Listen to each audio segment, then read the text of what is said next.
Hello friends, எல்லோரும் எப்படி இருக்கீங்க? நாங்கள் கற்றுக்குள்ள ரொம்ப சந்தோஷமாக இருக்கோம். இன்றைக்கி என் ஹஸ்பண்டோட பர்த்டே இல்லையா? ஸோ ஃபர்ஸ்ட்டு கேக்லாம் கட் பண்ணிவிட்டு அவங்களுக்கு வந்து நான் ஒரு 2 கிஃப்ட் வாங்கி வச்சுருந்தேன். இந்த ரெண்டுமே நான் இன்ஸ்டாகிராமில் தான் பார்த்து ஆர்டர் பண்ணி வாங்கினேன். ஃபர்ஸ்ட் கிஃப்ட் என்ன அப்படின்னு பார்த்தீங்கன்னா, இது வந்து ஒரு வாலெட். இதில் வந்து அவங்களோட நேம் போட்டிருக்கோம்.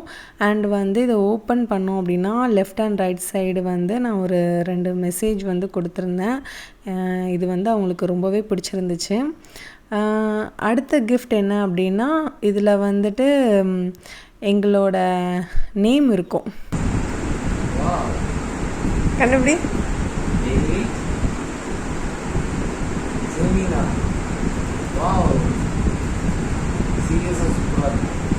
இதில் வந்து ஒரு சைடு என்னோடய நேமும், இந்த சைட்லேருந்து பார்த்தா அவங்களோட நேமும் தெரியும். இதுவுமே அவங்களுக்கு ரொம்ப பிடிச்சிருந்துச்சு. எனக்கு செம்ம ஹாப்பி ஆகிட்டு. பர்த்டேவும் ரொம்ப சூப்பராக போச்சு. இன்னொரு விலாகில் பார்க்கலாம்.